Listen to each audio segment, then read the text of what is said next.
Bien, buenas noches, estimados participantes. Mi nombre es Valeria Torres y soy parte del equipo de programas de capacitación del Instituto de Regulación y Finanzas de la Universidad de San. Permítame, por favor, antes de iniciar la conferencia, hacer una breve presentación de nuestro instituto.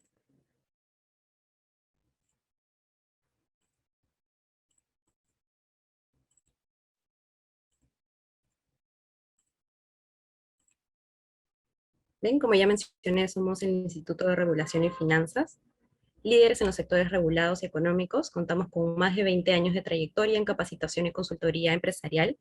Tenemos más de 10.000 profesionales que se capacitan con nuestros programas de alta especialización, más de 250 instituciones públicas y privadas que son atendidas en consultorías especializadas, más de 50 asesorías económicas financieras, más de 20 valorizaciones de activos y empresas, así como más de 50 empresas del sector público y privado que realizan capacitaciones a través de nuestros servicios.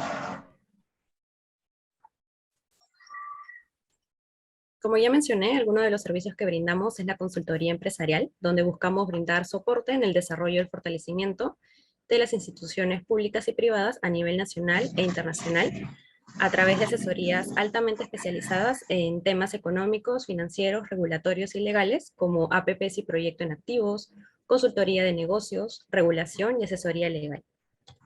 Otro de los servicios que brindamos son las capacitaciones especializadas en diferentes sectores regulados y económicos con un enfoque en el sector público a ejecutivos profesionales.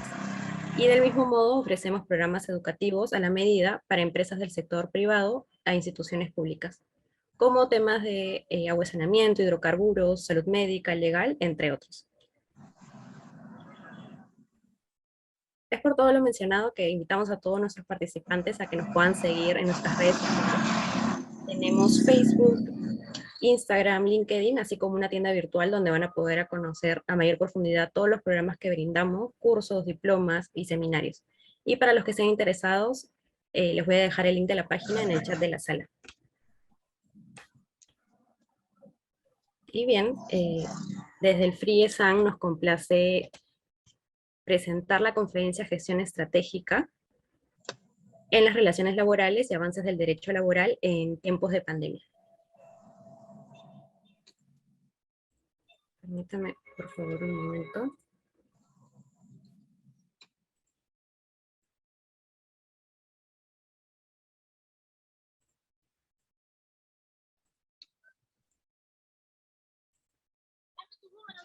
Bien. Esta conferencia va a estar a cargo de los docentes Álvaro García Manrique, quien es experto en relaciones laborales y docente de Derecho Laboral, ex intendente nacional de Prevención y Asesoría de la SUNAFIL, es magíster en Administración de Negocios por la Universidad Peruana de Ciencias Aplicadas, con especialización en... 659 455. 455.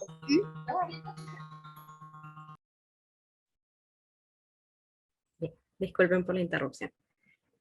Decía que la conferencia va a estar a cargo de los docentes Álvaro García Manrique, quien es experto en relaciones laborales y docente de Derecho Laboral. Es exintendente nacional de Prevención y Asesoría de la SUNAFIL. Es magíster en Administración de Negocios por la Universidad Peruana de Ciencias Aplicadas, con especialización en Recursos Humanos. Es abogado por la Pontífica Universidad Católica del Perú. Cuenta con más de 15 años de experiencia profesional en relaciones laborales en instituciones privadas y públicas, y actualmente es docente de Derecho Laboral y exintendente nacional de Prevención y Asesoría en la SUNAFIL. De igual forma nos va a acompañar el profesor Jesús Eloy Barrientos Ruiz, quien es consultor en gestión empresarial y pública, ex intendente nacional de inteligencia inspectiva de la SUNAFIL. Es abogado con 22 años de experiencia en la administración pública y privada. Es egresado de las maestrías en Derecho de la Empresa y Gestión Pública de la Universidad Nacional Mayor de San Marcos. Ex intendente nacional de inteligencia inspectiva de la SUNAFIL, ex intendente regional de la Intendencia de Lima Metropolitana de la SUNAFIL y ex director general de fiscalización y sanción del viceministro en Pesquería y Cultura, Ministerio de la Producción.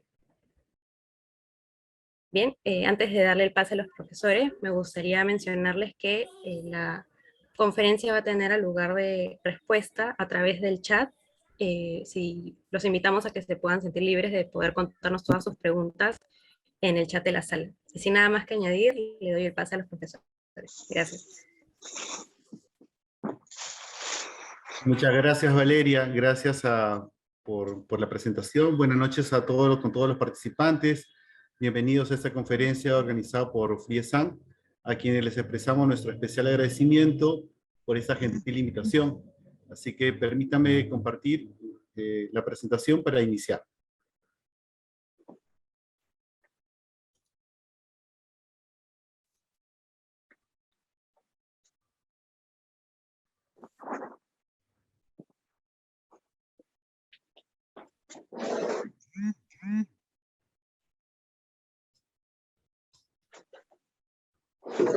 Quisiera confirmar si pueden ver la pantalla completa, por favor. Sí, se logra ver. Perfecto. Perfecto, gracias. Bueno, ahora sí, buenas noches con todos. Entonces, damos comienzo a esta pequeña conferencia relacionada con la gestión estratégica en las relaciones laborales y avances del derecho laboral en tiempos de pandemia.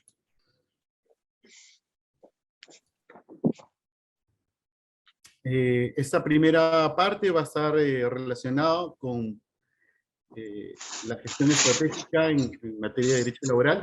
Y lo primero que debería comentarles es que estamos viviendo en épocas de cambio, vivimos en una situación saliendo de una pandemia que nos ha cogido desde el año 2020 a la fecha. Estamos producto de una recesión y sobre todo estamos en plena afán de reactivación económica. Y es en ese contexto donde nosotros debemos reflexionar claramente sobre qué visión, dirección o rumbo debe tener mi empresa en materia laboral, qué objetivos tiene mi organización en materia laboral, cómo me anticipo a los cambios que se están dando, qué debo hacer para garantizar el futuro de mi organización. ¿Es la inspección del trabajo una amenaza para la operatividad o competitividad de mi actividad económica? ¿Cómo articular todas las potencialidades de la empresa a fin de cumplir con los objetivos organizacionales y las metas planificadas? Bien, cada una de estas preguntas a nivel organización y a nivel personal pueden tener diversas respuestas. Es importante estar atentos justamente a estos cambios que se están dando, no solo a nivel de competitividad, sino también de cómo generar espacios de relaciones laborales sostenibles en el tiempo. Estamos en épocas donde hay mucha conflictividad laboral y debemos nosotros poder gestionar apropiadamente las relaciones laborales que tenemos con nuestros trabajadores a fin de tener justamente una sana cultura organizacional que permita un crecimiento sostenible en el tiempo, ¿no? Sostenible mirando la reactivación no solo económica, sino planes de crecimiento futuros para obviamente estar alineados no solamente con las expectativas no solo personales, empresariales a nivel nacional, sino también a nivel mundial. ¿Qué es importante? Me pareció un tema reflexivo en estos momentos iniciar con lo único constante es el cambio. Y para esto nosotros debemos prepararnos para poder ver cómo está nuestro entorno, qué señales nos brindan y cómo estar preparados para poder enfrentarlos. ¿Y qué es la gestión estratégica? Bueno, una posible conceptualización de gestión estratégica es brindar un conjunto de actividades y procedimientos alineados con la misión y visión de la organización que permiten tomar decisiones asertivas para el logro de objetivos y metas planificadas. Esta conceptualización permite alinear el sueño empresarial, básicamente lo que quiero, qué expectativa tengo, cómo me voy a posicionar en el mercado, y básicamente con mirar también a la interna, ¿no? Para obviamente dentro de la esfera de materia laboral poder tomar las mejores decisiones asertivas asociadas a lograr una cultura de cumplimiento de derechos laborales y también sobre todo lograr lo que llamamos trabajo digno, que es básicamente lo que afianza cualquier política pública. Y para esto, ¿qué debemos tomar en consideración? ¿Qué entorno, a dónde aspira el Perú lograr y qué es lo que quiere lograr en estos tiempos? Tenemos que tomar en consideración la política vigente de Política Nacional de Competitividad y Productividad, que fue promulgada en diciembre del 2018, y también el Plan Nacional de Competitividad y Productividad, que fue dado en julio del 2019. en el cual contiene 84 medidas concretas que permiten justamente alinear esas expectativas a nivel de Estado. ¿Cuál es el objetivo general de esta política nacional de competitividad y productividad? Es básicamente proveer las condiciones necesarias para la generación de bienestar para todos los peruanos. Empleo formal en condiciones dignas. Es importante ver, obviamente, que sea infraestructura adecuada, fortalecer el capital humano. De hecho, hay 9 objetivos principales que logran afianzarse. Uno de ellos, donde está no solo la inspección del trabajo, sino la Autoridad Administrativa Superior de Trabajo, está en el objetivo número 5, que es crear las condiciones para un mercado laboral dinámico y competitivo para la generación de empleo digno. También los invito a revisar la Agenda del 2030, que básicamente permite establecer los compromisos peruanos de los objetivos del desarrollo sostenible. De hecho, el Instituto de Estadística Nacional permite justo llevar un monitoreo de lo que esas condiciones, cómo estamos a nivel de avance a nivel país. Pero si bien eso suena como un sueño a nivel país de políticas y que están alineados planes, que están alineados al 2030, debemos ver cómo estamos actualmente a nivel empresarial. De hecho, tenemos como referencia cerca de 2,5 millones de RUCs habidos y activos. Eso implica que son personas naturales o jurídicas que tienen la posibilidad de tener actividades económicas lícitas y que pueden generar empleo a nivel nacional. No obstante, de esos 2,5 millones de RUCs, tenemos que solamente el 13% de estas empresas o personas naturales o jurídicas que tienen renta de tercera categoría, solamente el 13% declaran trabajadores. Es decir, 324,000 empresas declaran trabajadores, 241,000 establecimientos anexos, y donde está la fuerza laboral activa en el país, que son más o menos cerca de 4 millones de trabajadores, con cerca de 600,000 locadores. ¿Qué más te podemos advertir de un análisis rápido de la planilla electrónica y la información que nos brinda SUNAT?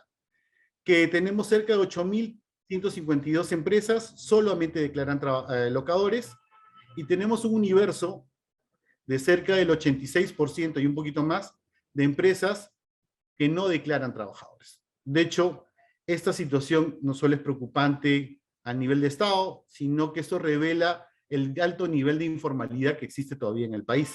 Situación que es parte de lo que cualquier dependencia pública y cualquier situación empresarial permite ver en qué estado de competitividad puedo estar, si yo soy formal, qué pasa con los informales, pero este es a nivel de diagnóstico cómo nos vemos.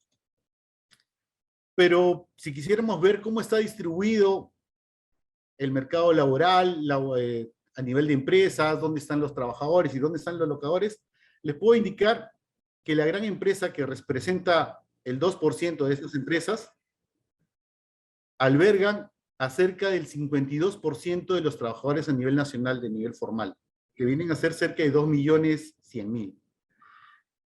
Siendo a la inversa, el mayor porcentaje de empresas que vienen a ser las microempresas albergan el 14% de trabajadores, y eso implica que obviamente hay una gran cantidad de empresas, pero que obviamente albergan muchos menos trabajadores a nivel nacional.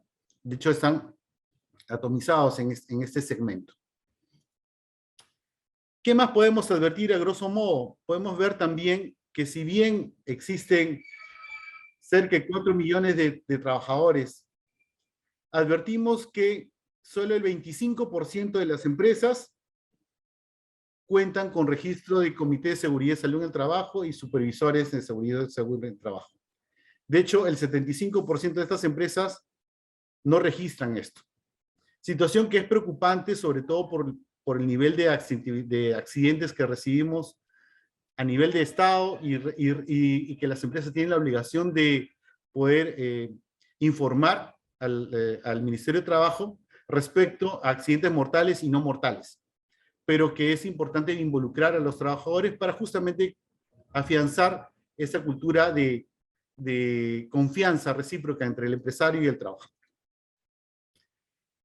Pero todo esto les digo, y además, ¿qué es lo que debemos saber de la inspección del trabajo? Que algunos lo ven como amenaza, algunos también lo deben ver como una oportunidad de cambio, sobre todo de buscar trabajo digno a nivel de país y ver las empresas cómo poder abordarla apropiadamente. La fiscalización o la inspección del trabajo ha venido creciendo sosteniblemente desde el 2017 a la fecha. De hecho, las cifras que se brindan o que se pueden estar mirando a continuación son todas de nivel ascendente. Estamos viendo que las fiscalizaciones se han duplicado desde el 2017 al 2021. De hecho, que en personas orientadas se han más o menos multiplicado por 5. En la formalización laboral, obviamente esto tiene ya niveles bastante más altos, que se ha pasado de menos de 10.000 trabajadores formalizados en el 2017 a cerca de 300.000. Las empresas orientadas también han subido su porcentaje de efectividad del 21% a cerca de 82%. Y este crecimiento, ¿a qué se ha debido?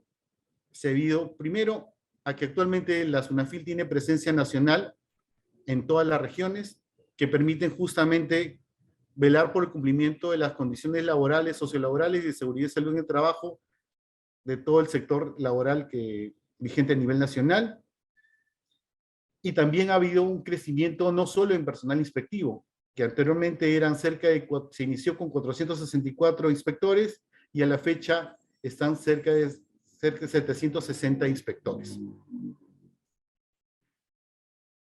Todo este crecimiento, ¿a qué se ha debido? ¿Qué herramientas tiene la inspección del trabajo? Es importante que ustedes conozcan que la SUNAFIL inicialmente abordaba solamente las acciones inspectivas del lado izquierdo de la presentación, respecto solamente a fiscalización o orientación. De hecho, se migró a un tema de mayor abordaje, de mayor amplitud, con la asistencia técnica, que vendría a ser, si quieren llamarlo, una fiscalización no represiva, básicamente para buscar que las empresas reconduzcan conductas que no están acordes con el tema legal y que obviamente permitan que se ajusten esos cambios en tiempos prudenciales en beneficio de los trabajadores. Pero ¿qué otras herramientas actualmente están vigentes? Las acciones previas. Las acciones previas son las herramientas actuales de mayor crecimiento y afianzamiento de la SUNAFIL que ha permitido justamente la mayoría de los éxitos que se han brindado, que les he comentado previamente. Básicamente es la gestión de cumplimiento, la fiscalización documental, la conciliación administrativa que está a puertas de terminar de su implementación este año, los planes de recuperación, pero todo ello se ha logrado apostando muy fuertemente en las TICs. En primer lugar, con la casilla electrónica bidireccional, que permite o que ha establecido a todos los empleadores un repositorio fidedigno, confiable, sin repudio, que permite que la inspección del trabajo notifique todas sus actividades, sus acciones inspectivas y acciones previas, y también de orientación. Es decir, es el único mecanismo idóneo que permite esa activación y sobre todo que es bidireccional, es decir, que no solo envía, sino también recibe.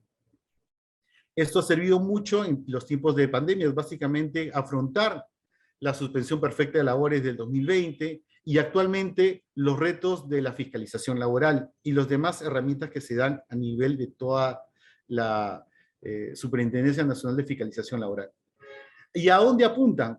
Es importante que ustedes sepan que la SUNAFIL en estos momentos está en un proyecto muy, muy grande que permitiría en el futuro lograr el expediente electrónico por completo, es decir, toda la labor inspectiva va a estar recogida y va a estar trazable en un expediente electrónico que va con el gobierno, acorde con el gobierno digital del Perú, y básicamente va a ser trazable y va a permitir que todo sea interactivo y ya vamos a lograr, o se va a lograr, el cero papel. ¿Qué más está haciendo la inspección del trabajo? Básicamente la intervención de aplicativos con participación ciudadana. Una de las situaciones más importantes es la interacción que nos permiten no solo las TIC, sino abordar gran cantidad de trabajadores en contacto con quienes, con aplicativos que permiten ver la formalidad laboral, que es Verifica tu Chamba, Chequea a tu contratista que verifica las condiciones también de cumplimiento de empresas de intermediación laboral y tercerización, y también en seguridad y salud en el trabajo, básicamente con el aplicativo de autodiagnóstico de seguridad y salud en el trabajo. ¿Cuáles son los resultados de la fiscalización del 2014 al 2021? Si se fijan en la línea azul, es la fiscalización con personal inspectivo. La oportunidad de mejora y crecimiento se han dado por las acciones previas y TICs, básicamente desde 2019, y que ahora están creciendo ostensiblemente hasta el 2022. Obviamente estas son metas proyectadas, pero es importante que adviertan que ya la presencialidad ya no va a ser un requisito como era antes, de requisito indispensable, donde me van a visitar tocándome la puerta o va a venir un inspector. Ahora es posible que con la virtualidad que te generen fiscalizaciones y cualquier actividad de la labor inspectiva dentro de la empresa. Eso implica que va a haber una mayor cobertura, que va a haber una mayor fiscalización y que va a haber, obviamente, espacio de interacción empresa con la autoridad inspectiva muy permanente. Eso es lo que les puedo comentar en este momento sobre la fiscalización, pero hay un tema también importante que deben advertir. Normalmente las actuaciones inspectivas vendrían un rango en que el 80% eran informes y el 20% actas de infracción. Es decir, el 20% encontramos irregularidades o que se permitan infracciones por incumplimiento al derecho laboral. Pero lo que está pasando actualmente es que ese porcentaje se ha incrementado. Y ese porcentaje en estos momentos casi es un tercio de todas las actividades de inspección. Entonces es muy importante, en primer lugar, que tengan activo su casilla electrónica, que puedan advertir las comunicaciones, porque si no van a poder estar en estado de indefensión y obviamente es un tema muy importante que cualquier recomendación tendría que ir por formar parte o apoyar a la fiscalización, porque en realidad muchas de las cosas es asociada a un nivel de cumplimiento de nivel formal que pueden ser cumplidas por todas las empresas, todas las personas. ¿Qué más podemos advertir? Que el 60% de las actividades inspectivas es por denuncias. Es decir, si las empresas en esos momentos intervienen apropiadamente dentro de su cultura organizacional y pueden atender básicamente consultas, básicamente aspectos que pueden ser de rápido cumplimiento, van a permitir que la inspección del trabajo no tome en cuenta una participación con su empresa, porque es posible que sea atendible. Tengan en cuenta que ahora hay mayor cobertura básicamente por el uso de las TICs que se dan en estos momentos. Un ejemplo de las herramientas que ha dado la SUNAFIL y que ha permitido su crecimiento, ese es, por ejemplo, el ejemplo de la formalización que se ha dado del 2014 al 2021. Si se fijan, en el 2014 era incipiente, tenían cerca de 2.300 incorporados en el 2014, ha ido creciendo muy poquito hasta el 2017 que tenían cerca de 8.000. ¿Qué ha pasado para que puedan lograr este crecimiento bastante ostensible? En el 2019 comenzó la asistencia técnica y cartas disuasivas. Es aquí donde es un hito importante para la inspección del trabajo, donde ha permitido interactuar con mayor cobertura a nivel nacional y ha permitido esos picos de formalización. Sin embargo, después de del uso obligatorio de la casilla electrónica, la declaración de la emergencia sanitaria y estado nacional que se dio en el 2020, pero sobre todo con la utilización de aplicativos donde se participa activamente la población, la ciudadanía, los trabajadores, ha permitido que la formalización crezca de un punto no comparable con años previos y sobre todo brindando un éxito diferente a la inspección del trabajo. De hecho, que apostar por los TICs y el crecimiento es lo que ha permitido que ellos puedan lograr justamente estos resultados. ¿Cuáles son los factores clave de este éxito? Un nuevo marco normativo y actualizado, que es importante que puedan dominar, que puedan tener, sobre todo para garantizar el cumplimiento de sus derechos y sus obligaciones. Obviamente se ha dado un fortalecimiento en la infraestructura tecnológica, hay equipos especiales que tienen que conocer sus funciones y actividades que realizan y cómo interactúan con las empresas, y sobre todo cómo se mejoró la predictibilidad con la implementación del Tribunal de Fiscalización Laboral y el Comité de Criterios que actualmente está vigente en la SUNAFIL. ¿Cuáles son los próximos pasos?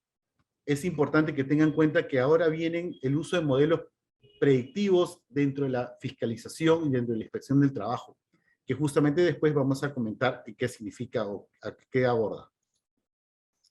Un ejemplo, seguramente a nivel comparativo de los resultados de la formalización, es básicamente ello.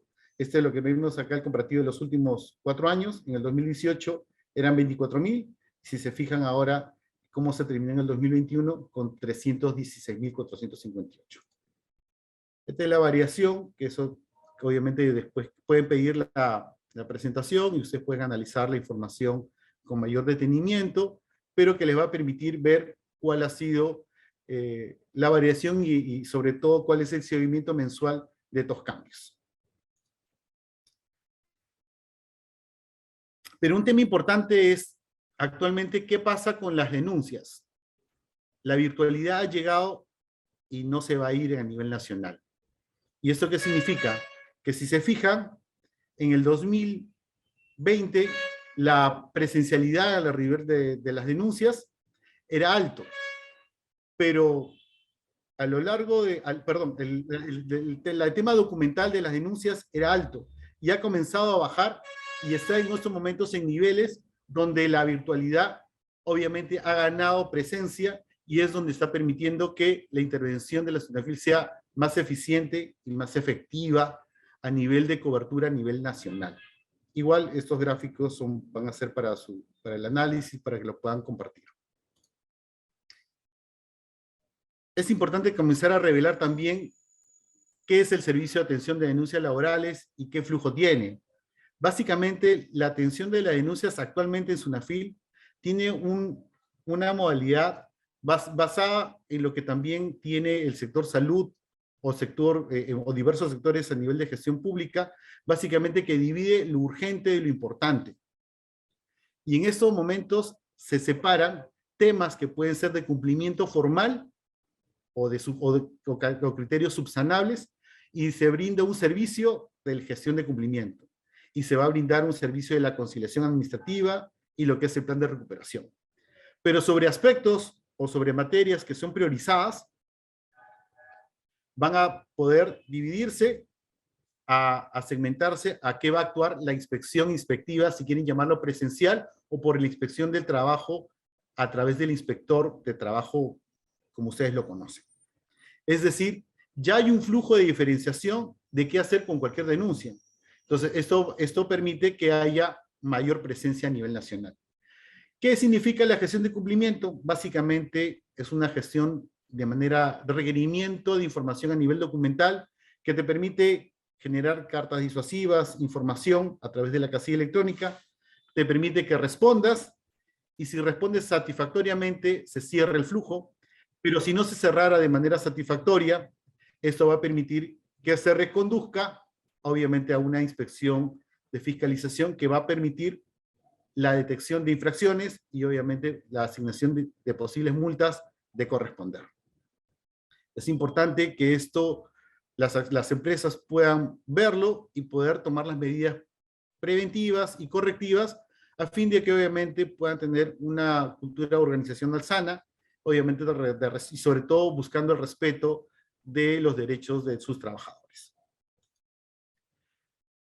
Este tema es importante abordar y vienen qué es el futuro. Actualmente la SUNAFIL tiene un sistema de alertas y monitoreo que permiten desarrollar en línea, de manera automática, espacios donde interactúan diversos indicadores que permiten encontrar distorsiones. Es decir, sobre actividades económicas específicas, sobre grupos empresariales, te permiten establecer ratios que te permiten compararse con otros mismos del mismo sector. Es decir, te permite encontrar consistencias en los más parecidos. Y cualquier alejamiento de esa información va a permitir desarrollar operativos, cartas disuasivas, orientaciones y notificaciones a través de la casilla electrónica. Obviamente, ¿y en qué se basan estas alertas o estos indicadores? Básicamente, es empresas que tengan ventas altas y que tengan bajos trabajadores, pocos trabajadores, pero obviamente esto se va a comparar con sus iguales en los mismos sectores económicos y con el mismo nivel de ventas. Entonces, cuando se vea esas distorsiones, van a encontrar espacios directos para una intervención directa de la SUNAFIL. Otro es las empresas con trabajadores en planilla sin pago en el sector, porque a veces se ha encontrado que en la planilla no se han reflejado los pagos. Otro es empresas con trabajadores sin beneficios por sector y por región, y empresas con más locadores que trabajadores por sector y por región. Eso está vigente, permite un procesamiento de información de los niveles de venta de SUNAT, del padrón RUC, analiza la planilla electrónica y el sistema informático de la Inspección del Trabajo.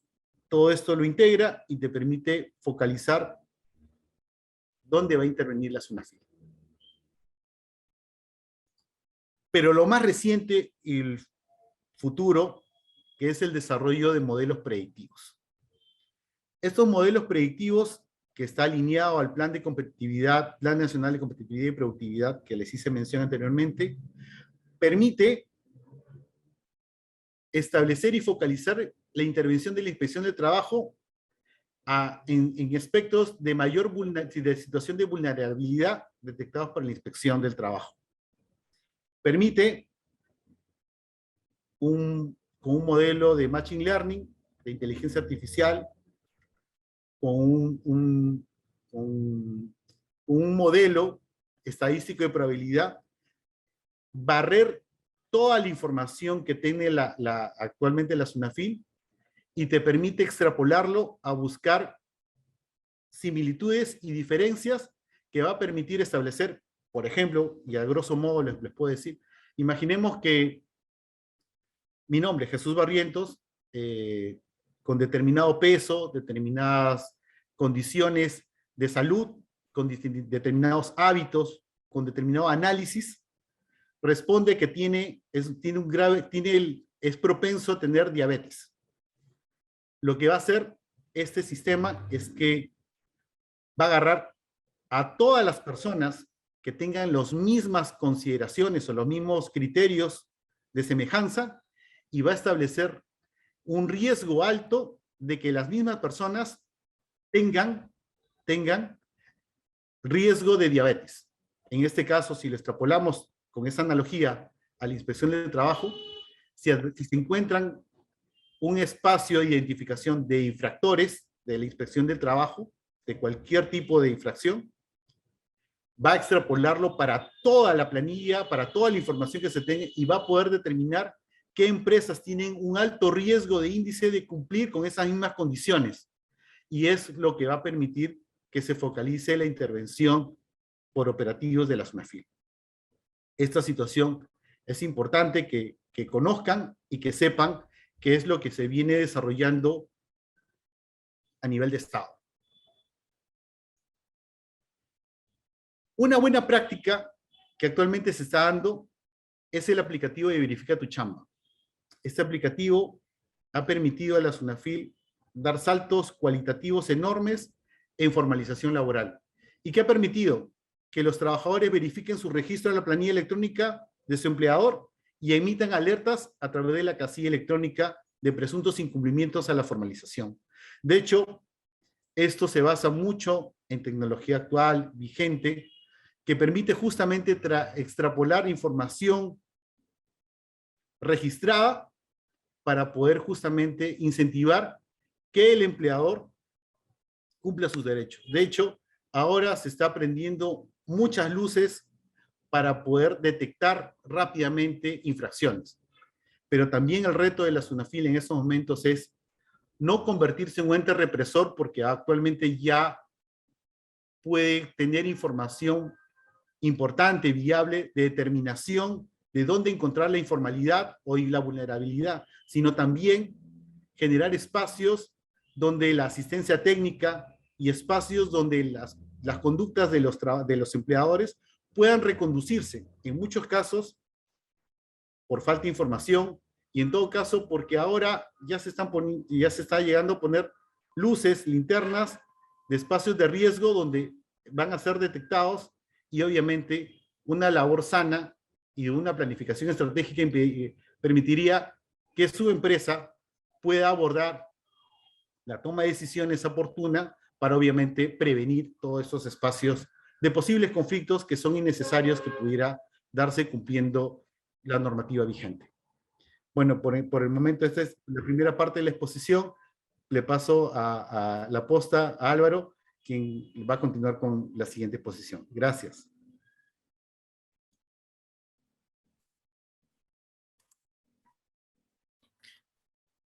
Muchas gracias, Jesús. Bueno, primero agradecer la invitación, la gentil invitación de San, y a todos los presentes aquí para esta conferencia, esta charla que tenemos para ustedes, ¿no? Conmigo vamos a tocar un tema que está relacionado. Déjame compartir mi pantalla, por favor, un segundo.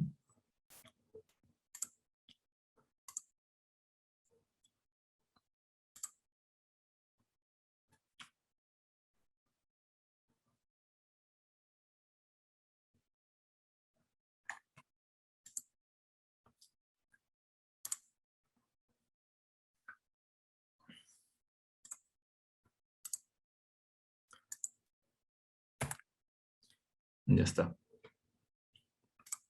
Ok, como les decía, conmigo vamos a tocar un tema, un par de temas en realidad, asociados precisamente a los cambios normativos y que naturalmente ha tenido un impacto ya en la gestión de las relaciones laborales a propósito de esta pandemia del COVID-19, ¿no? El primer tema que yo quería compartir con ustedes está relacionado con el trabajo remoto, ¿no? A ver, pongámonos un poquito, hagamos un poquito de memoria, ¿no? Cómo nació ese tema del trabajo remoto. El trabajo remoto no existía como tal, ¿no? En nuestra legislación, allá por los meses de febrero, de marzo del año 2020, perdón, cuando justamente comenzaba la pandemia, ¿no? En esa época, la única regulación que teníamos a nivel de trabajos atípicos, ¿no? Era el teletrabajo, ¿no? Ese teletrabajo, esta modalidad, que dicho sea de paso, no tuvo mucha acogida, ¿no? Porque tiene muchas barreras, ¿no? Tiene muchas barreras de entrada, ¿no? Por ejemplo, exige el acuerdo, ¿no? de la empresa con los trabajadores sobre asignación de equipos, compensación para los gastos, o costos, como se quiera ver, ¿no? De trabajar a distancia, ¿no? Por ejemplo, el costo de los servicios, internet, etcétera, ¿no? Entonces, y recordemos, ¿no? Cuando el COVID llegó a nuestro país, ¿no? Se necesitaba, pues, medidas inmediatas, ¿no? Inmediatas que permita materializar una de las disposiciones que dio el gobierno, ¿cuál fue? El distanciamiento social. El distanciamiento social, la inmovilización social obligatoria, cuarentena, ¿no? Si en ese entonces las empresas no hubieran contado con una herramienta mucho más rápida como el trabajo remoto y solamente podían contar con el teletrabajo, naturalmente que ese objetivo del gobierno de distanciar a las personas y evitar así el contagio como primera medida de contención del COVID no se hubiera logrado, evidentemente. Porque la pandemia llegó tan rápido y se instaló de manera tan rápida en nuestro país que los tiempos no permitían este espacio de negociación, pues, ¿no? Entre las empresas y sus trabajadores para ponerse de acuerdo sobre los gastos, sobre la asignación de equipos, etcétera, etcétera, ¿no? Si solo se contaba con el teletrabajo, evidentemente que ese objetivo no se iba a poder lograr. Entonces, ¿qué fue lo que se pensó? Establecer una fórmula similar, pero de una implementación mucho más rápida, ¿no? Que no tenga tantas barreras, ¿no? Que baste solamente la disposición de la empresa para que el trabajador automáticamente empiece a prestar sus servicios de manera alejada, ¿no? Y así surgió el trabajo remoto, ¿no? El trabajo remoto, de alguna manera, desde mi punto de vista, es un teletrabajo express, ¿no? Un teletrabajo rápido, automático, ¿no? Y que sí ha tenido la acogida que no tiene el teletrabajo. Tan es así, creo yo, que el trabajo remoto va a venir a sustituir al teletrabajo, ¿no? O en todo caso, si queremos modernizar el teletrabajo, va a tener que migrar a algo más parecido al trabajo remoto que a lo que era propiamente el teletrabajo. Insisto, por las barreras que tiene en sí mismo el teletrabajo, ¿no?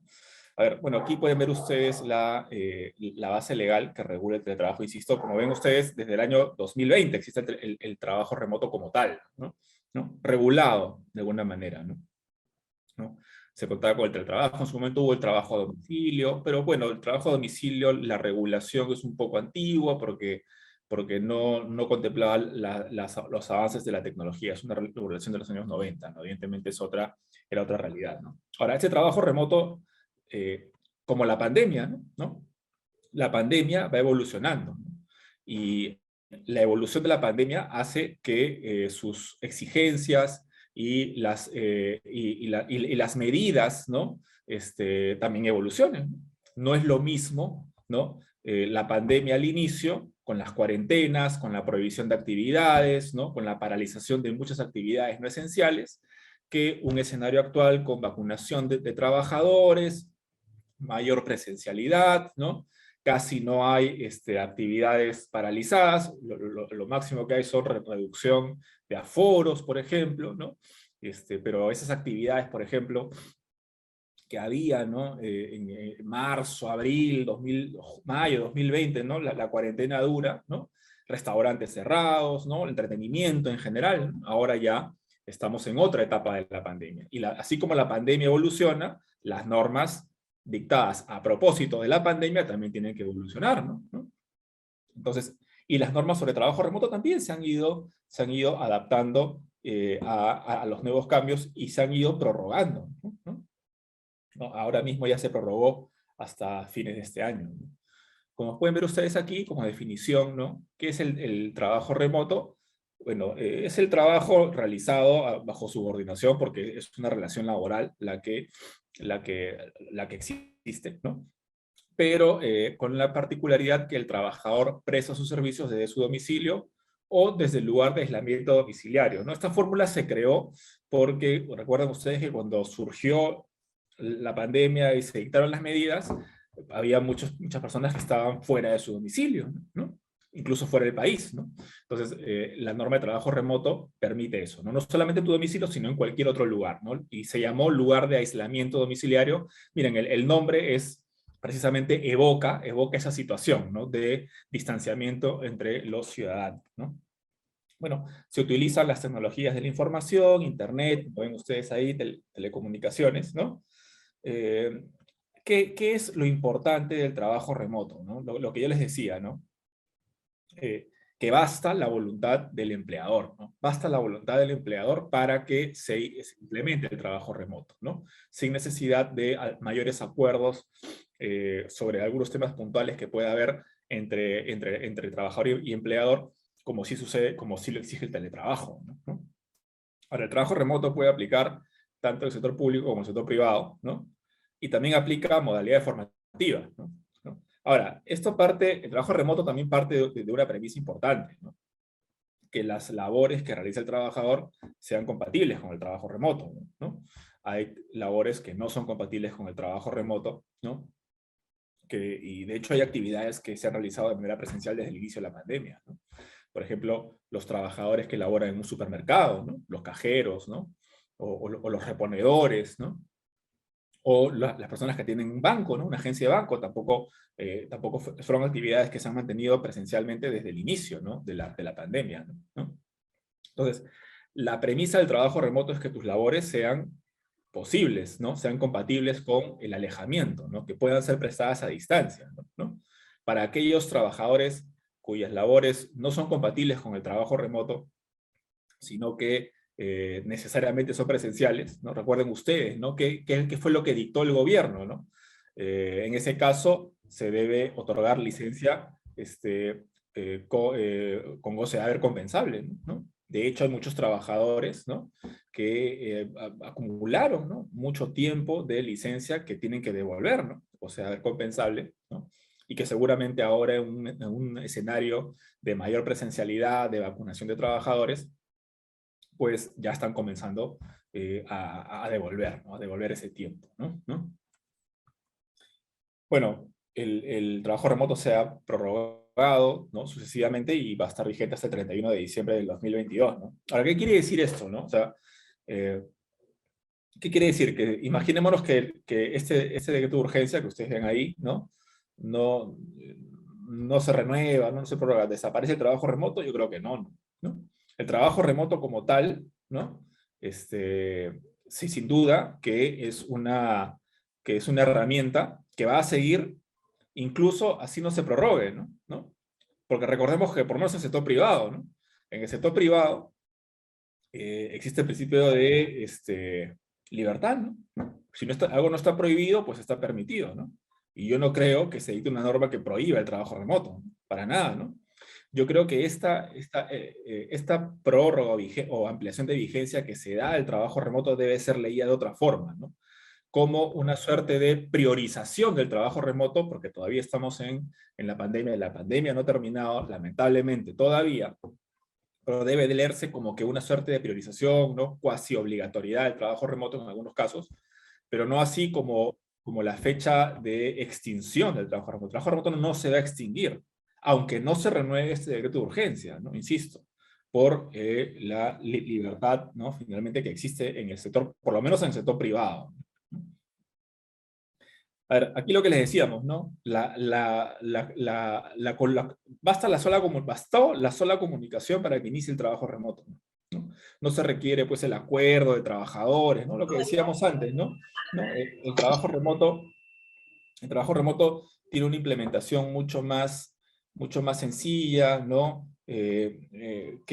Hasta automática, diría yo, ¿no? Que el teletrabajo, por ejemplo, ¿no? Basta la sola voluntad de una de las partes de la relación laboral, ¿no? Ya a nivel técnico, ¿no? Se habla del jus variandi, ¿no? Es casi como el jus variandi que decimos los laboralistas, ¿no? Este derecho o esta facultad del empleador de variar algunas condiciones, por lo menos no esenciales de la relación laboral, una de ellas el lugar, pues, ¿no? Así como un escenario antes de la pandemia, el empleador puede disponer que ya no trabajes en la planta de Los Olivos, sino en la planta de San Martín de Porres, ¿no? Puede disponer que cambies el lugar, ya no en la planta, sino, por ejemplo, en tu casa, ¿no? Así nació, así se concibió el trabajo remoto, ¿no? Parte del jus variandi, ¿no? Miren ustedes lo que les decía, ¿no? Vean en la parte inferior de la lámina, ¿no?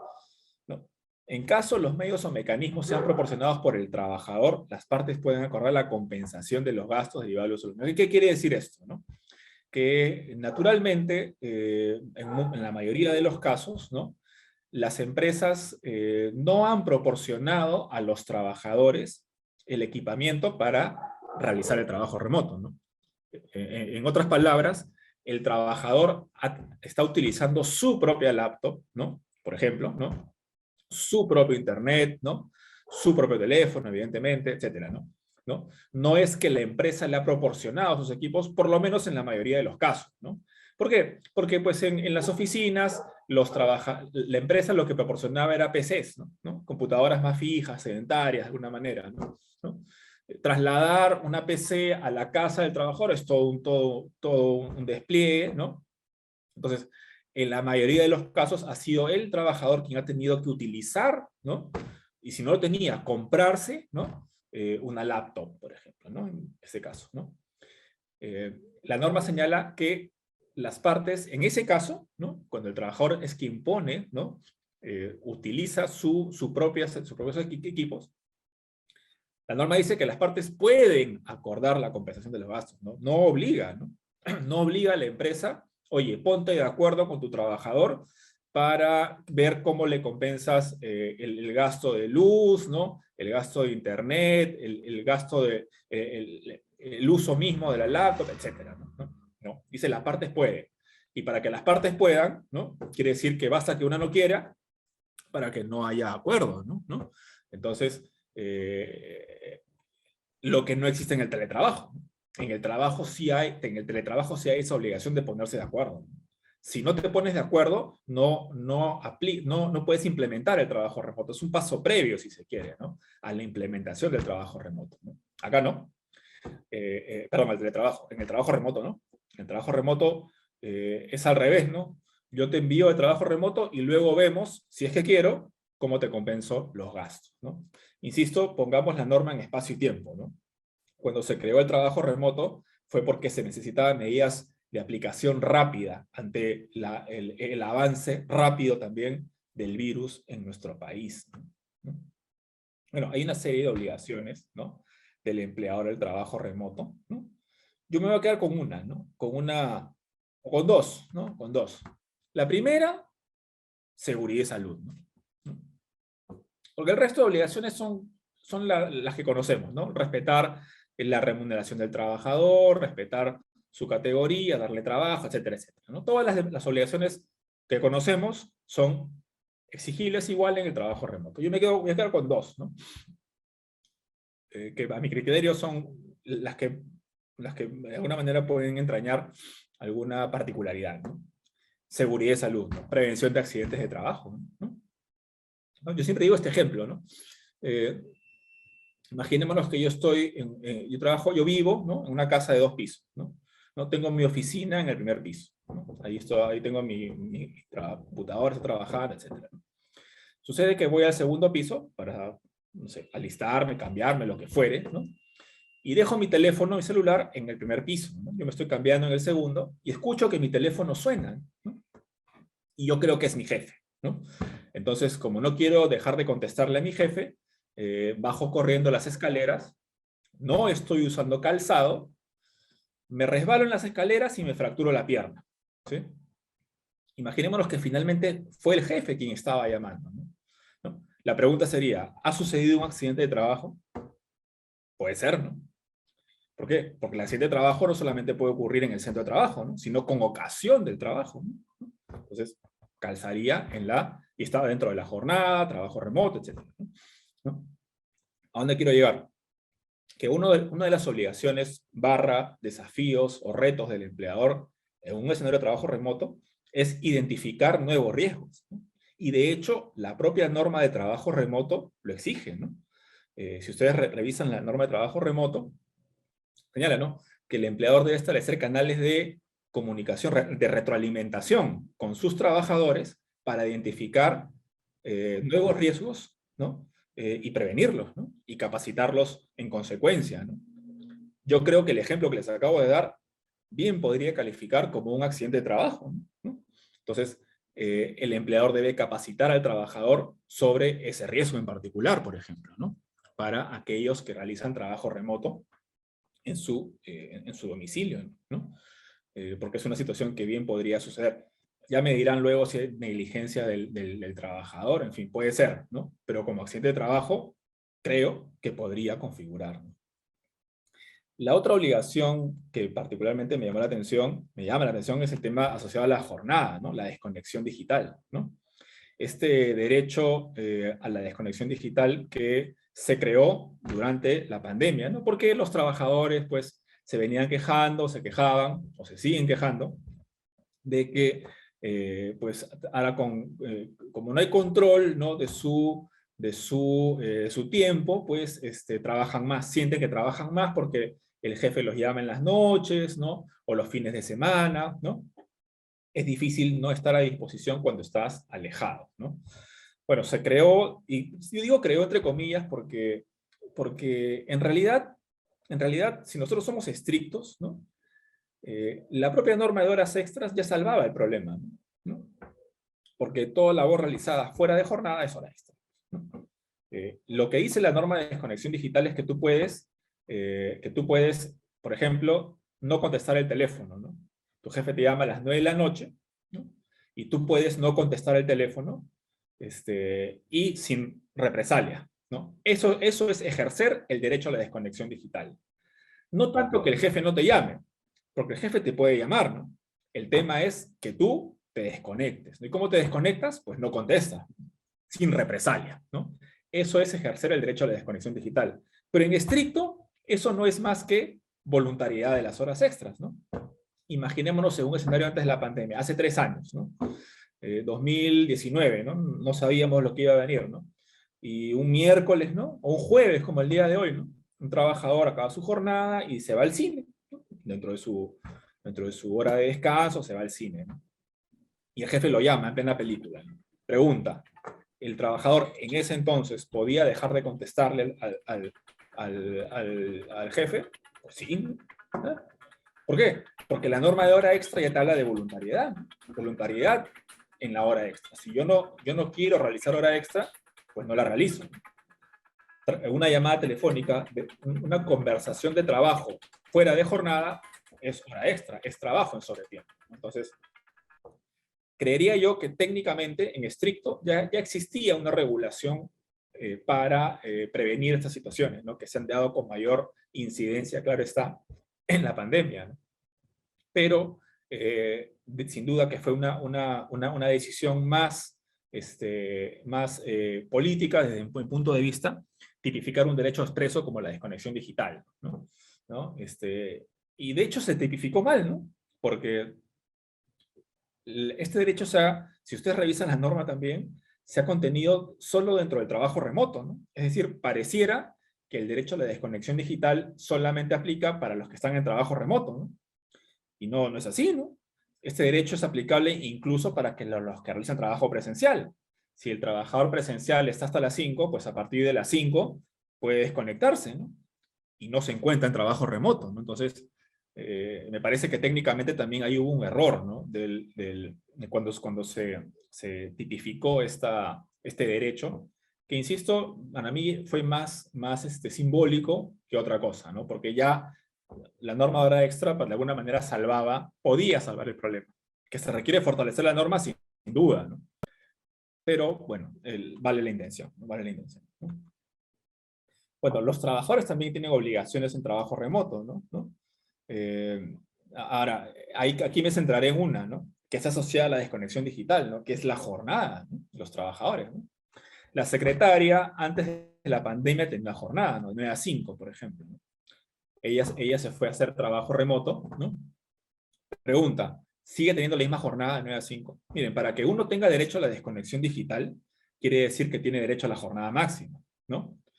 Si uno no tiene derecho a la jornada máxima, no tiene horas extras. Luego, tampoco tiene derecho a la desconexión digital, ¿no? Como sucede con los trabajadores de dirección, por ejemplo, ¿no? Que no tienen esa protección de la jornada máxima, ¿no? La premisa de un trabajador con derecho a desconexión digital es un trabajador que tiene jornada. Y si tiene jornada, tiene un control de jornada, ¿no? La pregunta sería, ¿cómo un empleador, ¿no? Controla la jornada de un trabajador que se encuentra de manera remota, ¿no? Es complicado, ¿no? Ese análisis invita a otros temas, ¿no? Por ejemplo, se puede instalar GPS, por ejemplo, en algún dispositivo del trabajador para vigilar que no se movilice durante la jornada, ¿no? O controles tales como cámaras, ¿no? Es un tema bastante álgido, ¿no? Que seguramente podríamos conversar en otro momento, ¿no? Pero que también surge de esto, ¿no? ¿Cómo controlar el tiempo de trabajo? Si no se puede controlar el tiempo de trabajo de una persona en trabajo remoto, de alguna manera esta persona es como el vendedor, digamos, itinerante, ¿no? Antes de la pandemia, ¿no? Estos vendedores, por ejemplo, que trabajan básicamente en campo, ¿no? Y que iban a la oficina solamente para reportar o coordinaciones, pero paraban básicamente en campo. Ellos, recuerden ustedes, ellos no tenían protección de la jornada máxima, luego no tienen hora extra, ¿no? Un trabajador en situación de trabajo remoto, a quien la empresa no puede controlar porque no tiene las herramientas para controlarle el tiempo, de alguna manera es un trabajador también como aquel vendedor, ¿no? No sujeto a fiscalización inmediata. Luego no tendría hora extra, ¿no? Porque no registra su asistencia y no hay manera de controlar lo que está haciendo, ¿no? Porque la idea de una fiscalización es que sea inmediata, ¿no? Que el empleador pueda ver qué es lo que realmente estás haciendo, ¿no? Pueda controlar tus avances, etcétera, ¿no? Entonces, la normativa de alguna manera no salva ese problema, ¿no? Porque ¿cómo va a oponer un trabajador su derecho a desconexión digital si es un trabajador a quien no se le controla el tiempo, ¿no? Creo que también ahí faltaría algún ajuste en la norma, ¿no? Bueno, es lo que les decía, la jornada se mantiene, ¿no? Bueno, más allá de esos temas que acabo de plantear, que podemos discutir, etcétera, ¿no? Lo correcto es que la jornada del trabajador que tenía en presencial antes de la pandemia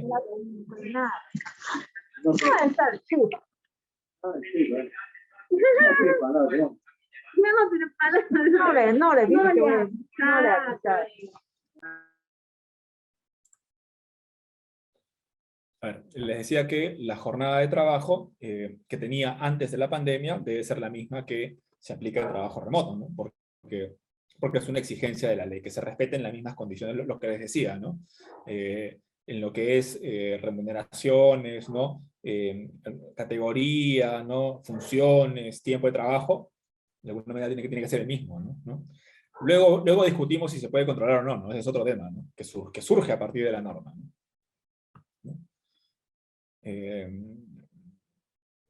Interesante, ¿no? La desconexión digital, a ver, la desconexión digital debe ser de menos 12 horas continuas, ¿no? Un periodo de 24 horas, ¿no? Es lo que dice la norma, ¿no? Es decir, si yo me desconecto a las 6, ¿no? Por ejemplo, mi jornada acaba a las 6, no me pueden molestar hasta las 6 de la tarde, me pueden molestar hasta las 6 de la mañana del día siguiente, ¿no? Más o menos así funciona, ¿no? Ahora, asociado al trabajo remoto, ¿no? Insisto, veamos la evolución de la pandemia, ¿no? Hay trabajadores que regresan, ¿no? A la presencialidad, vacunación, etcétera, ¿no? Las trabajadoras gestantes tienen una protección especial, ¿no? Incluso hasta ahora, ¿no? Porque hay una ley que se dictó en el 2020 que todavía se mantiene vigente, ¿no? Ven ustedes ahí el número, es 31051, ¿no? Que estableció de manera obligatoria, ¿no? El trabajo remoto para las trabajadoras gestantes y lactantes, ¿no? Miren, si sus funciones no eran compatibles con el trabajo remoto, el empleador podía buscar la manera de que sí lo sean, ¿no? Cambiarle tareas, funciones para que sí sean compatibles con el trabajo remoto. Ya si no es posible ni siquiera hacer ese cambio, van a licencia con goce de haber compensable, ¿no? Pero desde el 2020 se agrupó a esta población, ¿no? Trabajadoras gestantes y lactantes, para que tengan esa protección, ¿no? Que mantengan el trabajo remoto. Claro, esta norma es del año 2020, segundo semestre, ¿no? Un escenario diferente al de ahora, ¿no? No había vacunas, ¿no? Estábamos recién comenzando, ¿no? De a poquitos la presencialidad, ¿no? No sé si esta ley va a ser revisada, no lo sé, ¿no? Si es que va a ser modificada o ajustada por el Congreso, habría que ver, ¿no? Esta ley la dictó el Congreso anterior, pero mientras tanto está vigente, ¿no? Lo propio con los trabajadores con discapacidad, también tienen un tratamiento especial, ¿no? ¿No? Acá lo que les decía, ¿no? La prevención de accidentes, ¿no? Prevención de accidentes, insisto, ahora en el centro de trabajo, ¿no? En la oficina, en la planta industrial, en la obra, ya sabemos, ¿no? Es lo de siempre, ¿no? El tema son los nuevos riesgos, ¿no? Los nuevos riesgos en prevención de accidentes ahora en tiempos de trabajo remoto, en trabajo en domicilio, en la casa del trabajador, ¿no? Y otro tema es la prevención del COVID, ¿no? Prevención del COVID, los empleadores deben tener este plan de vigilancia, ¿no? Que ha sido también sucesivamente modificado, insisto, por la evolución misma de la pandemia, ¿no? Ahora hasta se han reducido los tiempos de aislamiento, ¿no? De los trabajadores en casos confirmados, sospechosos, o que han estado en un contacto directo con un confirmado, con un sospechoso, o que tengan síntomas, ¿no? de alguna manera se privilegia los síntomas, ¿no? Si tienes síntomas, y dependiendo de tu situación, si estás vacunado o no, con las 3 dosis, etcétera, ¿no? El esquema completo, vamos reduciendo tu número de días de descanso médico, ¿no? Ujú. A ver, ya para ir cerrando esta presentación, SUNAFIL, cuando se empezó la pandemia, dictó un protocolo sobre las materias que se iban a priorizar, ¿no? Durante esta nueva coyuntura, que se ha ido modificado en el 2021, ¿no? Insisto, también por la evolución misma de la situación, ¿no? ¿No? Y se priorizaron, recuerdo que en los primeros meses de la pandemia se dijo, vamos a priorizar estos temas, ¿no? Accidentes de trabajo, por ejemplo, mortales aún más, ¿no? Despidos arbitrarios que se podían producir como que se produjeron, ¿no? Al inicio de la pandemia, ¿no? No renovaciones de contrato, despidos, etcétera, ¿no?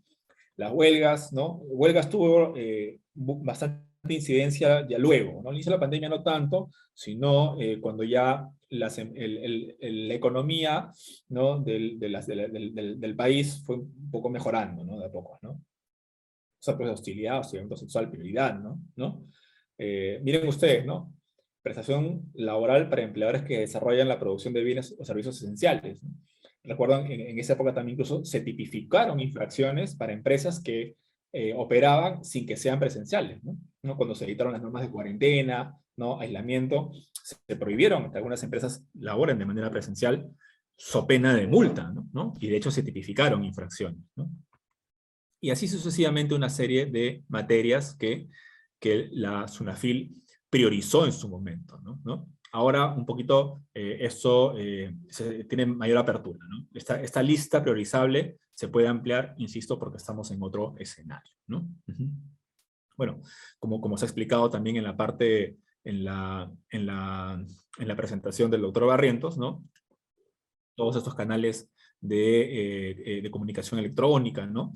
Que es una fila implementado, e incluso venía implementando desde antes de la pandemia, como la casilla electrónica, ¿no? La casilla electrónica no se creó con la pandemia, ¿no? Ya fue concebida mucho tiempo antes, desde del inicio siquiera, ¿no? De la pandemia a nivel mundial, ¿no? Bueno, se tipificaron nuevas infracciones, lo que les digo, ¿no? Que quizá ahora podrían parecer obsoletas, ¿no? O de pronto ya no tan aplicables porque es otro escenario, sí, pero están ahí tipificadas, ¿no? Vean ustedes, ¿no? Disponer, exigir o permitir el ingreso o la permanencia de personas para prestar servicios en los centros de trabajo que no sean esenciales, ¿no? Eso ya no hay ahora, ¿no?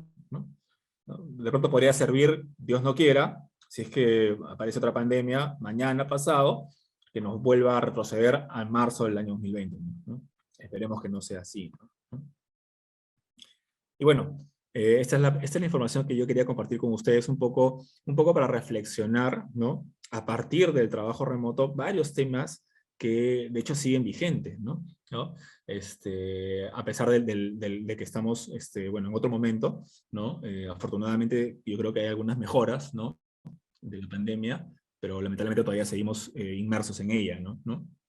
Pero que plantean a nivel de relaciones laborales una serie de desafíos, ¿no? Y hay muchísimos temas más, ¿no? Incluso desde temas extralegales, ¿no? El tema de la gestión, liderazgos, ¿no? A distancia, etcétera, ¿no? Sin duda que para las empresas ha representado todo un riesgo, todo un reto, perdón, todo un desafío, la adecuación de sus relaciones laborales a un escenario como el que tenemos ahora, ¿no? Y para la SUNAFIL, ¿no? Para la institución, otro riesgo más, ¿no? Para fortalecer canales virtuales, ¿no? Que las inspecciones protejan la salud de las empresas, de los trabajadores de las empresas y también de los propios inspectores, ¿no? En fin, una serie de temas, ¿no? Que también fueron materia que son todavía materia de riesgos y constante evolución para la SUNAFIL, ¿no? Eso sería todo de mi parte. Yo quedaría atento a las preguntas que si acaso consideran tener a bien realizar. Muchas gracias. Muchas gracias, profesor, por su explicación, al igual que al profesor Jesús Barrientos. A nombre del FIESAN le damos las gracias por estar el día de hoy con nosotros, abordando todos estos temas tan interesantes. Bien, vamos a proceder a leer las preguntas que tenemos de los alumnos. Bernard Piscoche nos pregunta, buenas noches, con respecto a seguridad y salud en el trabajo, una empresa llega a tener varios casos, todos sus trabajadores con COVID, lo cual pudo ser prevenido con medidas como el aislamiento y trabajo remoto. ¿Esa situación amerita alguna responsabilidad hacia los jefes? Y asimismo pregunta, si un trabajador tiene su certificado de incapacidad temporal por COVID, ¿está obligado a continuar con labores de manera remota? Si les parece, yo lo contesto. A ver, sobre lo primero, un poco reiterar, ¿no? El trabajo remoto es obligatorio en algunos casos, ¿no? En algunos casos. Era más evidente al inicio de la pandemia, ¿no? Toda esta diferenciación de actividades esenciales, ¿no? Etcétera, ¿no? Ahora es un poco más flexible, pero, digamos, la responsabilidad, más que de los jefes, porque la responsabilidad que SUNAFIL persigue no es la de los jefes, no está individualizada en alguna persona, sino de la empresa, ¿no? Si el jefe incluye en alguna omisión, quien es imputable no es el jefe, sino para SUNAFIL es el empleador, ¿no? Si el empleador está, por ejemplo, disponiendo el trabajo remoto de una trabajadora gestante o lactante de manera obligatoria, por ejemplo, ¿no?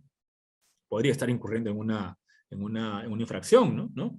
O si en su momento, al inicio de la pandemia, disponía que los trabajadores sean presenciales y no realizaban actividades esenciales, también incurre en una infracción, ¿no? Insisto, ese escenario ha cambiado, ¿no? Ese escenario ha cambiado porque estamos en otro momento, ¿no? De un retorno a la presencialidad, ¿no? Si ustedes revisan la norma actualmente, no hay esa rigidez que hubo en marzo de 2020 de exigir, ¿no? Prácticamente que aquellos que no sean esenciales a su casa, ¿no? Eso no hay ahora, ¿no? Ahora hay un poco más de flexibilidad, ¿no? Y a la segunda pregunta, si el trabajador ya cuenta con un certificado de incapacidad temporal para el trabajo por COVID, naturalmente que durante ese periodo de tiempo no puede trabajar, pues, ¿no? Porque está de descanso médico, ¿no?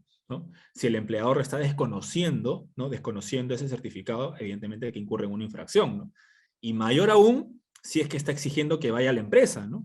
Porque no solamente está incumpliendo con el deber de que su trabajador descanse, sino estaría poniendo en riesgo la salud o incluso la vida, ¿no? De los compañeros de trabajo con quienes se puede interrelacionar una persona que es un caso confirmado, ¿no? Porque tiene un certificado médico, ¿no? Entonces ahí se podrían configurar hasta 2 infracciones, ¿no? Bien, gracias por la respuesta. Fabricio Facundo nos comenta que es del área de salud y dice, ¿me pueden obligar a entrar al área COVID? No sé, Fabricio Facundo, si desea activar su micrófono para que nos explique un poco esta duda que tiene.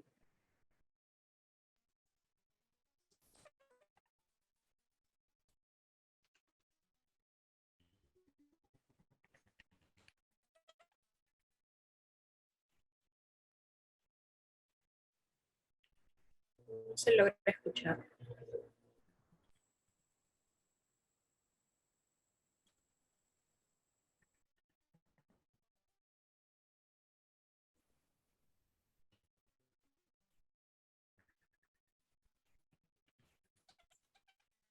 En todo caso, Valeria, si podríamos darle unos alcances con la información que nos ha dado, ¿no?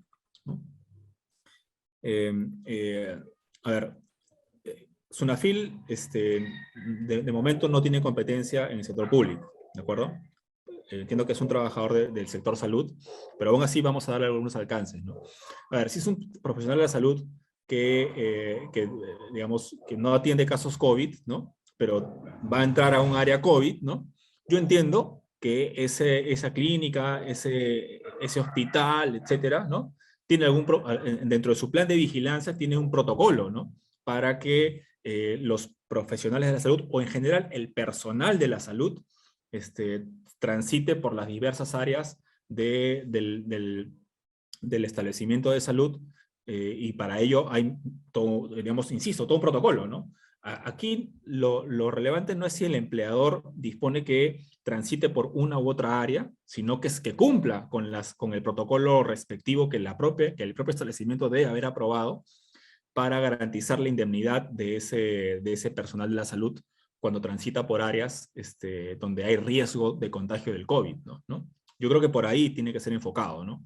No tanto si el empleador puede disponer que vayas temporalmente a un área COVID, sino que tomes las medidas de prevención y naturalmente el equipamiento respectivo para que ingreses, por ejemplo, a un área con ese riesgo, ¿no?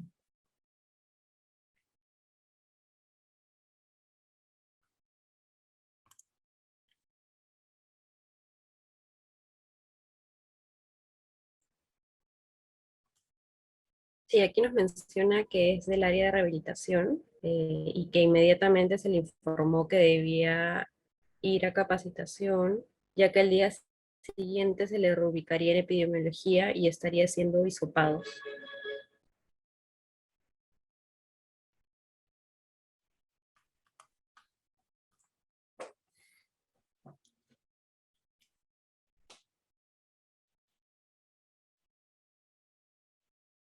Bien, tenemos también otra pregunta de Álvaro Vega. Buenas noches. En el caso del sector privado de mutuo acuerdo, el empleador puede pactar la compensación de una licencia con goce de haber de muchas horas contra la remuneración mensual de un trabajador.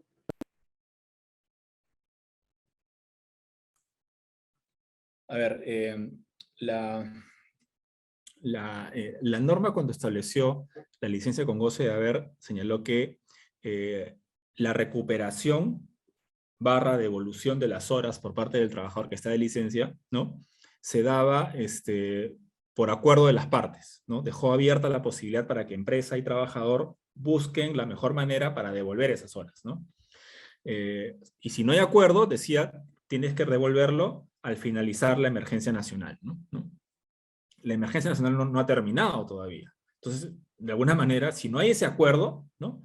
Si no hay ese acuerdo, hay trabajadores que todavía no están devolviendo, ¿no? Sin embargo, hay una resolución del Tribunal de Sunafil, ¿no? Que señala lo siguiente, ¿no? Que es interesante porque dice que si el trabajador cesa, ¿no? Cesa, renuncia, es despedido, etc.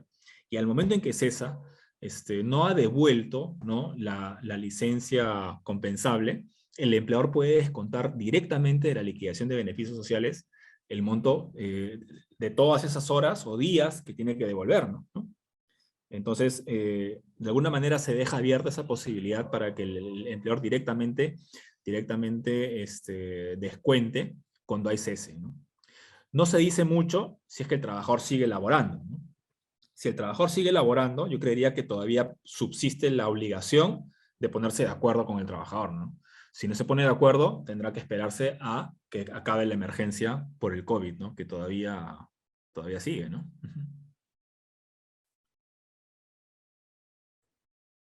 Bien. Otra pregunta que tenemos. Respecto al TFL, ¿consideran que sus resoluciones son demasiado patronales, perdón, y minusvaloran el trabajo de los inspectores de trabajo? De repente ahí el otro Barrientos quisiera... Miren, en realidad, ¿qué les puedo comentar de ello? Me parece que, bueno, es una apreciación subjetiva. Entiendo yo que el Tribunal de Fiscalización Laboral es la última instancia administrativa dentro de la SUNAFIL y se brinda primero por criterios de legalidad. Entiendo yo que a veces el tema operativo y a veces el tema de cómo documentar y cómo el régimen de probanza, algunos aspectos pudieran estar en límites complejos. Pero lo que sí puedo decirles que ha permitido alinear muchos criterios, establecer otros y al menos generar predictibilidad en el sistema inspectivo. Así que yo creo que está en una mejora continua, así que creo yo que cada vez vamos a tener novedades interesantes. Es relativamente nuevo el tribunal, pero que está avanzando con pie firme, ¿no? Es lo que le podría decirles ahora. Bien, gracias. De igual forma nos preguntan, ¿se debe ello a que los integrantes del TFL son personas que solamente han laborado en estudios de abogados y empresas privadas? En realidad va en la línea de lo que les he comentado, porque obviamente hay perfiles que se han dado en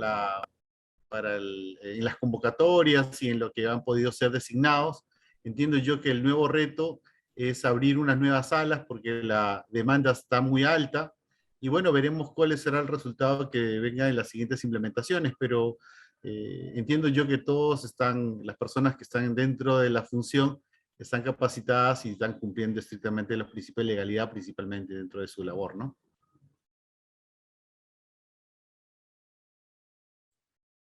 Bien, Alexis Vera nos pregunta, se hablaba de jornada laboral y tiempos extra. ¿A partir de cuántos minutos se considera trabajo en sobretiempo? A ver, trabajo sobre tiempo se define como el trabajo que yo realizo fuera de mi jornada. Si mi jornada acaba a las 5 y yo a las 5:01 estoy trabajando, en estricto ya estoy en hora extra. ¿De acuerdo?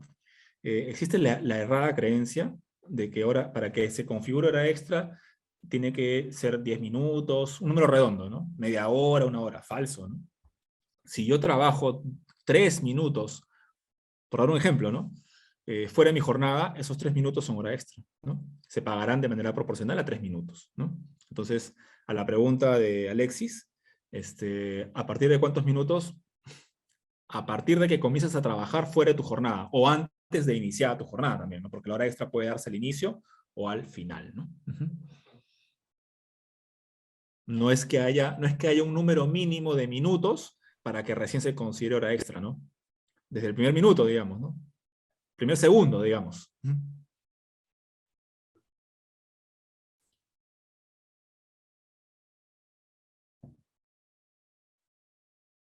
Bien, Diana Yaques me parece que tiene una consulta sobre el sector privado. No sé si desea activar su micrófono o dejar su consulta por el chat.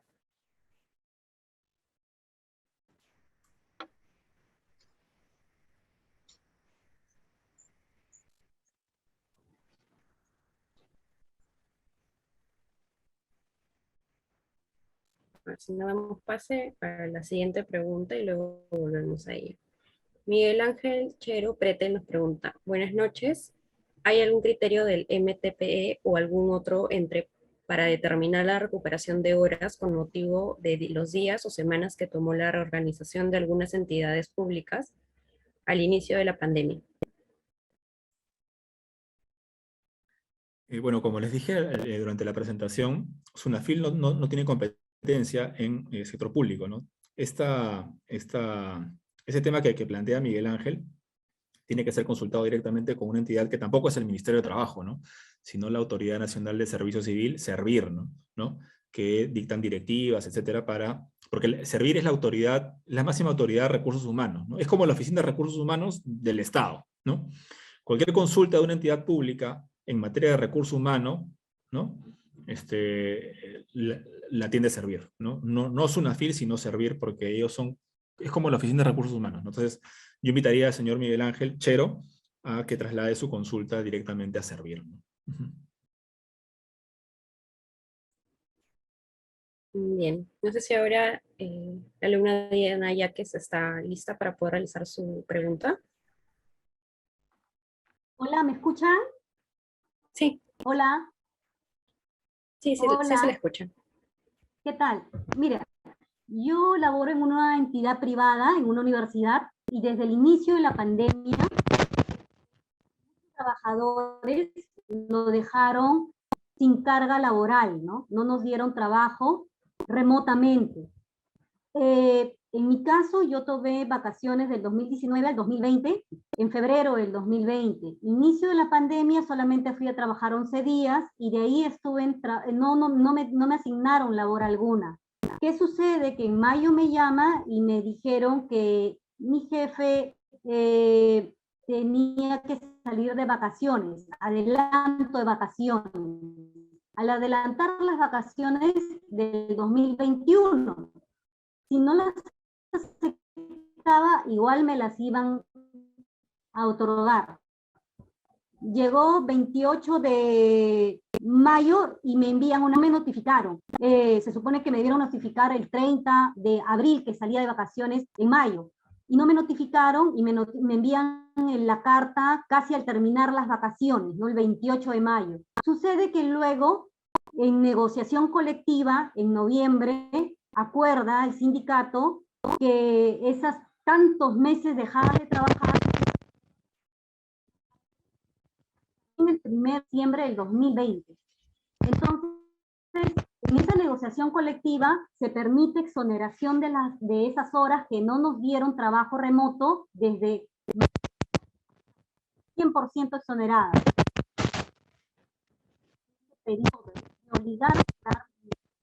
Me dieron las vacaciones adelantadas de 2021. ¿Es posible pedir la nulidad de esas vacaciones adelantadas en vista de que con ese convenio colectivo se exonera el 100% de las vacaciones?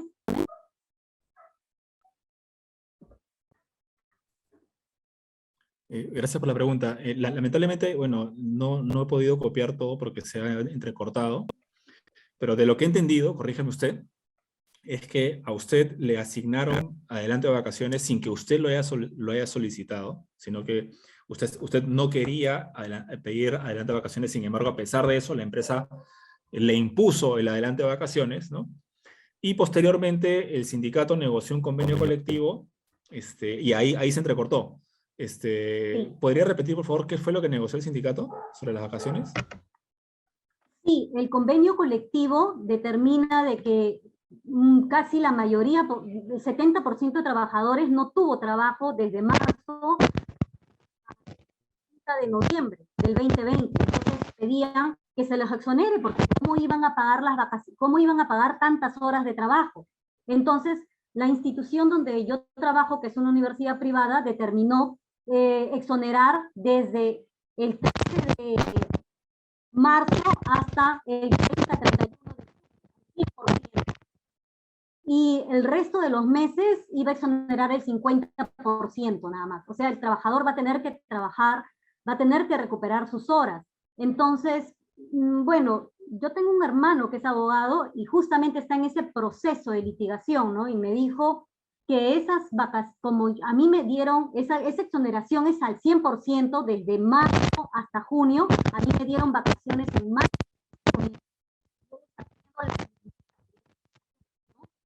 Adelantadas, porque yo no las pedí, me obligaron, ¿no?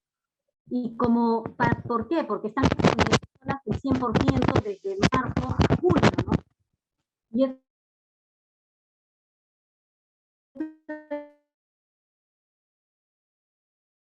era mi pregunta, ¿no? Que eso es lo que me preocupaba. Ok, bueno, tampoco ha habido mucha comunicación, se ha cortado su señal, pero habría que ver, ¿no? Habría que analizar bien el convenio colectivo, cómo fue redactado, ¿no?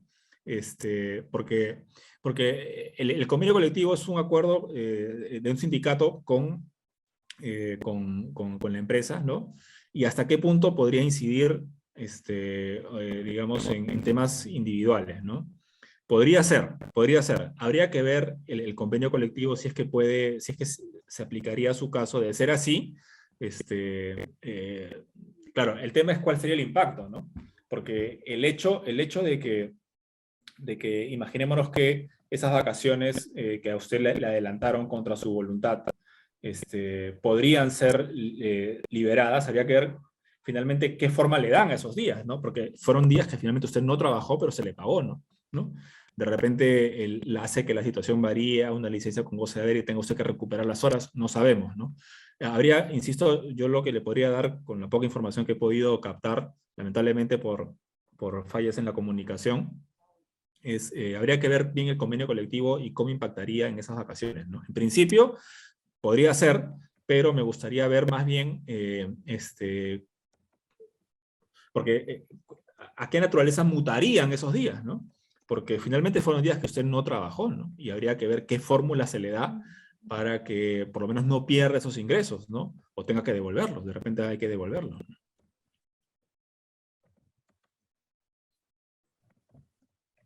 Bien. Ingrid Pereira Salgado nos pregunta, buenas noches, en el caso del sector público, cuando el personal está en condición de cese con 70 años, ¿cómo sería la devolución de horas?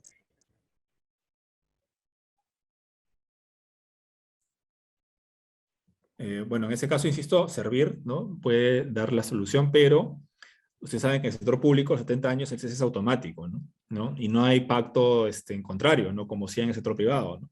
Entonces, tendría que ser la devolución con la liquidación, ¿no? Con la liquidación de beneficios. El trabajador, entiendo que no sé qué régimen será, CAS, ¿no? O 276, ¿no? O de repente 728, porque el sector público también hay 728, ¿no? Entonces, creería yo que la devolución se va a hacer contra la liquidación, ¿no? Insisto, porque en el sector público, en el régimen público, ¿no? No hay esa posibilidad. 276, ok, 276, como hay razón, ¿no? Porque el 276, el cese a los 70 años es automático, ¿no? No hay posibilidad de pacto en contrario, ¿no? Como si hay en el 728 privado, por ejemplo, ¿no? Entonces, creería yo que el descuento se va a hacer contra la liquidación, ¿no?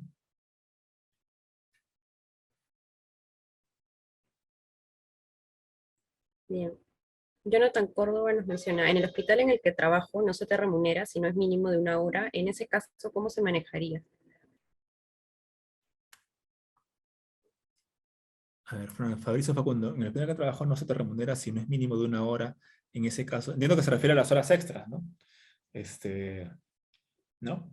Bueno, en el sector público no hay una norma específica tampoco, ¿eh? ¿No? No es que en el sector público se diga hora extras a partir de que acumules 1 hora, a partir de que acumules media hora, no. En el sector público es igual que en el sector privado, ¿no? La única diferencia en el sector público o en el sector privado es que en el sector público está prohibido pagar horas extras, ¿no? Es decir, si tú realizas, no es que esté prohibido realizar horas extras, sí se puede realizar horas extras, pero está prohibido que te paguen en dinero, ¿no? Así lo establece todos los años la ley de presupuesto, ¿no? Entonces, ¿cómo se compensa en el sector público las horas extras? Con descanso, ¿no? Es la única manera, ¿no? Pero no hay sobretasas, no hay pagos adicionales como sí hay en el sector privado, ¿no? Ahora, a la pregunta de Fabricio, yo creería que ahí hay una irregularidad, ¿no? Insisto, porque, y en eso sí son iguales sector privado, sector público, hora extras a partir del primer minuto, ¿no? No hay un mínimo de media hora, 1 hora para que recién se considere hora extra, ¿no? Eso es igual tanto en el sector privado como en el sector público. La única diferencia entre ambos es el tema del pago, ¿no? Pero el resto es igual.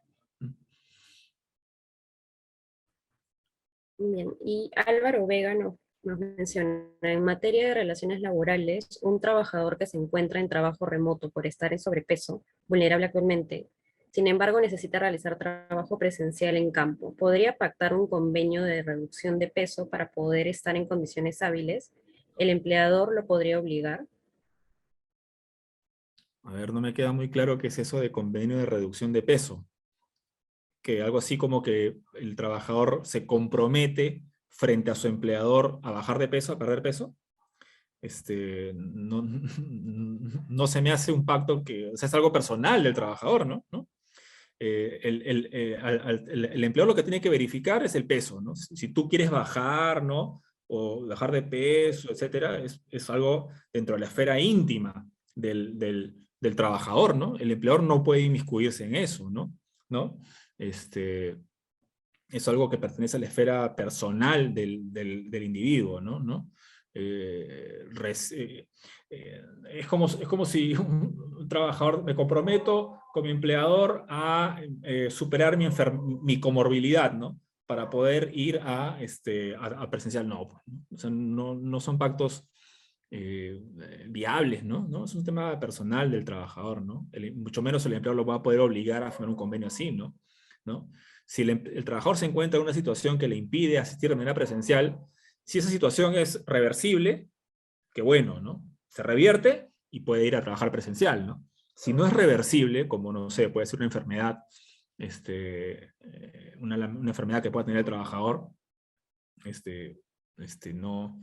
no es viable, ¿no? Y la situación que plantea Álvaro y Tocayo, pues no lo considero viable desde ningún punto de vista, ¿no?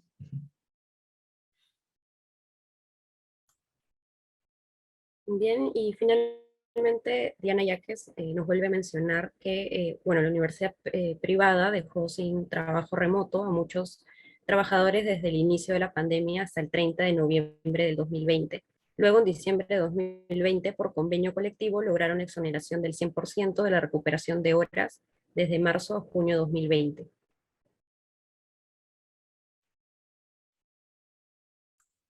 Sí, eso está asociado a la consulta que hizo, ¿no? A ver, lograron la exoneración del 100% de la recuperación. Ok, entonces está dentro del periodo de tiempo, ¿no? pero mi inquietud subsiste, ¿no? Porque, ok, se libera, no pierdes las vacaciones, no se te descuenta de tu bolsa de vacaciones, perfecto, pero fueron días que no trabajó y sin embargo se le pagó. Entonces, ¿qué naturaleza se le da a esos días? Aparentemente eso no lo soluciona el convenio colectivo, de repente sí, Quiero comer mi abierto casa. la ¿Quieres cláusula. comer? ¿Te hago transferencia a tu cuenta o quieres efectivo? Mañana pago. No, no hice pago. Lo que les decía, lo que no soluciona aparentemente el convenio colectivo es qué hacemos con esos días, ¿no? Pasan a ser licencia con goce de haber compensable y me tienes que devolver esos días, porque el hecho de que el convenio diga que te exonera de las vacaciones no hace que esos días automáticamente se consideren trabajados. No lo sé, habría que ver el convenio colectivo. Si no lo dice así, insisto, el problema se mantiene, ¿no? ¿Qué naturaleza le damos esos días? ¿No? Creería yo que podría ser una licencia con goce de haber y seguramente compensable, es decir, el trabajador tendría que devolver esos días. Bien, y finalmente Ingrid Pereira nos pregunta, doctor, en el caso de haber realizado horas extras por pandemia en un hospital del sector público y no se nos reconoce a pesar de haber presentado los informes correspondientes para el pago, ¿cuál sería el procedimiento que debemos realizar hacia la institución para que se nos abone las horas extras realizadas? El reclamo tiene que ser directo a la entidad, ¿no? Antes el Tribunal del Servicio Civil podía ver esos casos, ¿no? Casos económicos, ¿no? Pero el Tribunal del Servicio Civil ya no ve temas económicos desde el año 2013, que se le quitó la competencia, ¿no? Entonces, ese reclamo que haga la trabajadora del sector público, ¿no? Lo hace directamente ante la entidad, y si no sucede así, lo escala a Servir, ¿no? Para que Servir pues fiscalice el tema, ¿no? Pero no hay un tribunal que lo resuelva, ¿no? En su momento tendrá que judicializarlo, ¿no? Para lograr algún reconocimiento. Pero insisto que en el sector público no hay pago de horas extras, ¿no? No se pagan las horas extras, ¿no? Sino que se otorga descanso compensatorio. Hay otras fórmulas para ello, ¿no? Pero lo que yo le podría decir a la ciudadana es que puede directamente presentar el reclamo o escalarlo a la autoridad nacional del servicio civil.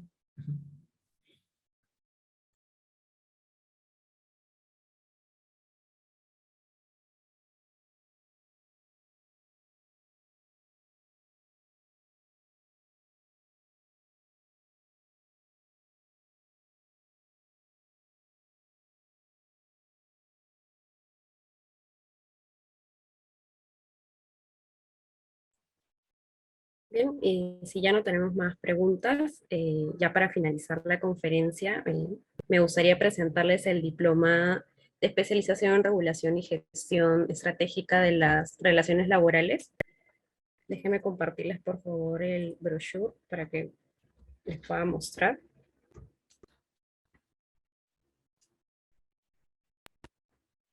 Bien, este diploma está en convenio con SUNAFIL, el cual ha sido desarrollado por el docente Jesús Barrientos, y donde el profesor Álvaro García es uno de los expertos que nos va a acompañar en este diploma, al igual que los docentes Sergio Quiñones Infante, Jorge Acevedo Mercado, Ricardo Orbozo Colque, Enrique Arias Díaz, Guillermo Bustamante Irobín y Samuel Chauca Mesa. Mencionar que este diploma tiene un tiempo de duración de 100 horas lectivas bajo la modalidad de transmisión en vivo por nuestra plataforma de Producative, y algunos de los cursos que componen la estructura curricular son contratación laboral, gestión de relaciones laborales individuales, gestión de las relaciones colectivas de trabajo, obligaciones y responsabilidades económicas empresariales en las relaciones laborales, marco general de la seguridad y salud en el trabajo y terminación y suspensión de las relaciones laborales. Para aquellos que estén interesados en el diploma, les comento que este va a comenzar el 3 de marzo y de igual manera la preventa está hasta el 6 de febrero, por lo cual van a poder contar con un 20% de descuento si se inscriben hasta esa fecha.